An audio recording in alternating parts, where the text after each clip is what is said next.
What would you do if your HOA president knocked on your door and demanded your dream lake cabin, not because she could afford it, but because she wanted it for her son?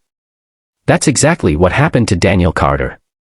But instead of giving in, he used the law to teach the entire HOA a lesson they'll never forget. This unbelievable true-style HOA revenge story is packed with shocking twists from beginning to end. Before we dive in, make sure to like this video, subscribe to the channel, and leave a comment telling us what you would have done. Now, let's get started. Daniel Carter had always believed that a man's home reflected the life he built with his own hands. At 45, after spending 2 decades serving as a firefighter across Minnesota, he finally achieved the dream he had chased since childhood. Nestled beside a peaceful crystal-clear lake, surrounded by towering pine trees and quiet mountain views, stood the handcrafted log cabin he had built board by board. Every weekend had gone into shaping that home, every paycheck had helped pay for another improvement, and every sunrise over the water reminded him why the sacrifices had been worth it. It was the only place where he truly felt at peace, away from the noise of city life and filled with memories of his late wife, whose dream had been to grow old beside that lake. For years, the small lakeside community had been peaceful, with neighbors respecting each other's privacy and property. That peaceful atmosphere disappeared the moment Karen Whitmore became president of the local homeowners association. Karen had a reputation for controlling everything around her. She constantly reminded residents that she was protecting property values, but everyone knew she enjoyed telling people how to live. She measured lawns with a tape measure, complained about mailbox colors, and threatened homeowners with fines over the smallest issues. Most people simply paid the penalties to avoid arguments, allowing Karen to believe that nobody would ever stand up to her authority. One bright Saturday afternoon, Daniel was repairing his wooden dock when he noticed a luxury SUV pulling into his driveway. Karen stepped out wearing her signature pink blazer, carrying a thick folder stamped with the HOA logo. Walking beside her was her 20-year-old son, Ethan, who wore a smug grin as he admired Daniel's lakefront property. Without waiting for an invitation, Karen climbed onto Daniel's porch and looked around as if she already owned the place. She smiled politely, but her expression carried the confidence of someone who never expected to hear the word no. Daniel wiped the dust from his hands and greeted them, unaware that the next few minutes would change everything. Karen wasted no time getting to the point. She calmly explained that Ethan wanted to start a new chapter in life and deserved a beautiful lakefront cabin. According to her, Daniel was living alone and didn't need such a valuable property anymore. She offered a price that was far below the cabin's actual value and claimed Daniel should accept because it would benefit a young family. Ethan stood silently behind his mother, occasionally nodding as though the cabin already belonged to him. Daniel stared at them in disbelief before letting out a small laugh, thinking the conversation had to be some kind of joke. When he realized Karen was completely serious, his smile disappeared. Daniel politely thanked Karen for the offer but made it clear that the cabin was not for sale at any price. He explained that the property carried memories money could never replace and that he intended to pass it down to future generations. Karen's face immediately changed. The friendly smile vanished, replaced by cold frustration. She folded her arms and reminded Daniel that the HOA had many rules homeowners were expected to follow. Before leaving, she looked directly into his eyes and quietly said, "People who refuse to cooperate usually regret it." Ethan smirked as they walked back toward their SUV, convinced that Daniel would eventually surrender under pressure. Only 3 days later, Daniel found an official HOA envelope taped to his front door. Inside were multiple violation notices accusing him of breaking community rules. One claimed his dock extended too far into the lake. Another insisted his mailbox color did not match neighborhood standards. A third complained that his neatly stacked firewood was visually offensive. The fines totaled hundreds of dollars and demanded immediate payment. Daniel knew every accusation was ridiculous because previous HOA inspections had never found a single violation. Looking across the quiet lake, he realized Karen had already begun carrying out the threat she made on his porch. Most homeowners would have paid the fines to avoid further trouble, but Daniel had spent his entire career facing dangerous situations without backing down. He placed the violation notices neatly inside a folder instead of throwing them away. Something told him this was only the beginning of Karen's campaign. Rather than reacting with anger, he quietly started documenting every letter, every conversation, and every strange action taken by the HOA. Karen believed she was forcing another homeowner into submission, but Daniel had already decided he would fight back the legal way.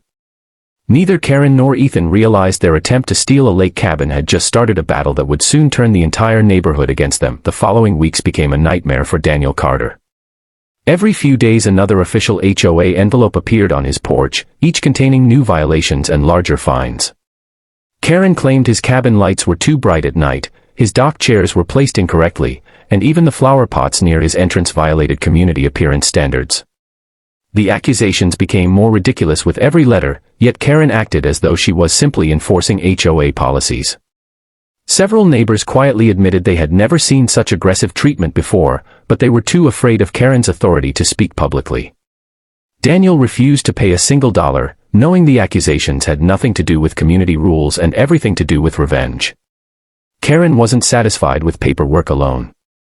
She began driving past Daniel's cabin almost every day, stopping just long enough to take photographs with her phone. Ethan often accompanied her, laughing whenever Daniel noticed them watching from the road. Soon afterward, Daniel received another warning claiming his fishing boat had remained at the dock too long and another accusing him of making unauthorized repairs to his porch. It became obvious Karen was searching for any excuse to pressure him into selling. Every visit carried the same silent message: either give up the cabin or prepare for endless harassment. Instead of losing his temper, Daniel carefully stored every notice, photograph, and email inside a growing evidence folder.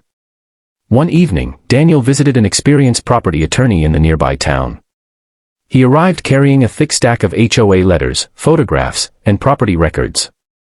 After reviewing everything, the attorney immediately noticed something Karen had completely overlooked. The official county survey showed that the HOA headquarters depended on a legal access easement crossing a narrow section of Daniel's privately owned land. The easement only guaranteed limited access, not unrestricted use of the surrounding property. The attorney smiled and explained that Daniel had every legal right to build a privacy fence on his own land as long as the required access remained exactly as described in the recorded documents. For the first time in weeks, Daniel realized he had a lawful way to defend himself. To make sure there would be no mistakes, Daniel ordered a professional land survey. Surveyors spent 2 full days measuring property lines, marking legal boundaries, and confirming every detail recorded with the county. When the final report arrived, it matched the attorney's findings perfectly. Daniel immediately applied for the necessary permits and hired a licensed construction company. Every document was approved by local authorities without objection. Karen remained completely unaware of what was happening because she was too busy preparing another round of HOA fines. She believed Daniel was slowly giving in to the pressure, never imagining he was quietly preparing a response that followed every law more carefully than the HOA itself. Early Monday morning, construction trucks rolled onto Daniel's property. Workers unloaded heavy wooden panels, steel fence posts, and a large black security gate. Throughout the day, neighbors gathered outside to watch as the massive privacy fence slowly surrounded Daniel's land. By sunset, the project was almost complete. The only opening left was the narrow legal easement exactly where county records required it. Everything else was protected by a solid wooden barrier that prevented vehicles from using Daniel's private land as a shortcut. Every measurement matched the official survey, leaving no room for legal challenges. Daniel watched calmly from his porch, knowing he had followed every regulation Karen herself claimed to respect.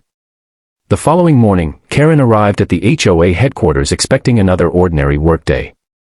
Instead, she slammed on the brakes when she saw the brand-new wooden fence standing directly beside the office entrance. The familiar shortcut across Daniel's land had disappeared behind a locked security gate. Karen jumped out of her SUV, shouting that Daniel had no right to build such a fence. Ethan kicked the metal gate in frustration while Karen demanded workers remove it immediately. Daniel calmly walked over carrying copies of the county survey, building permits, and legal easement documents. Without raising his voice, he informed Karen that every inch of the fence had been approved by the county and built entirely on his private property. Karen stood speechless as she realized there was nothing she could legally do. Within days, the consequences spread across the neighborhood. HOA employees, contractors, delivery drivers, and visitors were forced to park much farther away because the convenient shortcut no longer existed. Residents quickly discovered why the inconvenience had happened. As Daniel quietly shared copies of Karen's threatening letters and fake violation notices with concerned homeowners, public opinion shifted dramatically against the HOA president.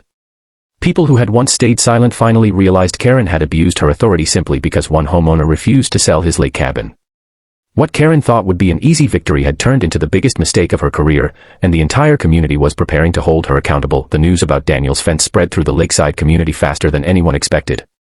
Homeowners who had ignored Karen's behavior for years suddenly began asking difficult questions. Why had the HOA president targeted only one homeowner? Why had Daniel received dozens of violations when other properties with the same features received none? Neighbors started comparing their HOA records and quickly noticed a disturbing pattern. Karen had been enforcing rules only against people who disagreed with her while giving special treatment to her friends. Several residents stepped forward with their own stories of intimidation, selective fines, and threats. The fear that had kept everyone silent for years slowly disappeared as more homeowners realized they were not alone. Karen's authority, once unquestioned, was beginning to crumble. Knowing the truth was finally coming out, Daniel contacted his attorney and requested a formal review of every violation issued against him. Together, they organized an evidence file containing photographs, property surveys, county permits, security camera footage, emails, certified letters, and copies of every fake HOA notice Karen had sent. The file clearly showed that Daniel had violated no community rules and that every action he had taken, including building the fence, had been approved through the proper legal process. The attorney then sent an official legal notice to the HOA board warning that if the harassment continued, the association could face a costly lawsuit for abuse of authority, selective enforcement, and financial damages. Suddenly, the board members realized Karen's personal revenge could cost the entire community hundreds of thousands of dollars. The HOA board immediately scheduled an emergency meeting at the community hall. For the first time in years, nearly every homeowner attended. The room was packed with angry residents demanding answers. Karen arrived wearing her usual pink blazer, convinced she could still control the situation. She attempted to blame Daniel, claiming he had deliberately caused problems by building the fence. Before she could continue, Daniel calmly stood up and placed several thick binders on the meeting table. One by one, he presented the official county property maps, building permits, easement documents, legal opinions, photographs, and every threatening letter Karen had ever sent him. The room became completely silent as homeowners realized Daniel had followed every law while Karen had abused her position for personal gain. The evidence became even more damaging when several neighbors shared their own experiences. One family revealed they had received fines after refusing to hire Karen's preferred landscaping company. Another homeowner explained that Karen had threatened legal action simply because he questioned HOA spending during a previous meeting.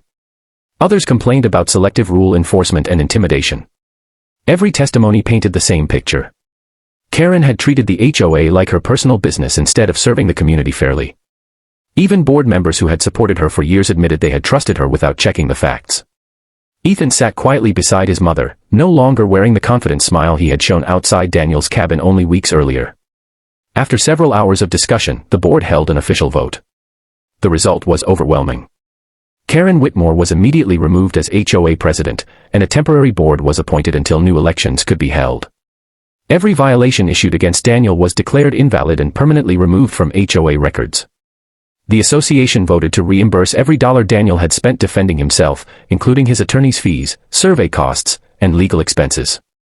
Karen was also ordered to return all HOA property, records, and official documents before leaving the meeting. As she quietly walked toward the exit with Ethan, many homeowners simply turned away, unwilling to defend someone who had betrayed their trust. A few weeks later, the newly elected HOA board visited Daniel's cabin to personally apologize for everything he had endured. They introduced new policies requiring complete transparency, equal enforcement of community rules, and independent review before any homeowner could be fined. They also signed a written agreement recognizing Daniel's property rights and confirming that the HOA would never again attempt to interfere with his land without legal justification. In return, Daniel agreed to leave the legal easement exactly as required by county law, proving that his goal had never been revenge for its own sake. He simply wanted respect for the property he had worked his entire life to own. As summer came to an end, peace finally returned to the lake. Daniel sat alone on the wooden dock outside his cabin, watching the sunset reflect across the calm water while a gentle breeze moved through the pine trees. The stress, threats, and endless letters had disappeared, replaced by the quiet life he had almost lost. Looking across the lake, he smiled knowing he had protected not only his cabin but also the rights of every homeowner in the community. Karen had believed power could force someone to surrender what they loved most. Instead, her greed cost her reputation, her position, and the respect of the entire neighborhood. Daniel didn't win because he shouted louder, he won because he trusted the law, remained patient, and refused to let anyone bully him out of the home he had earned.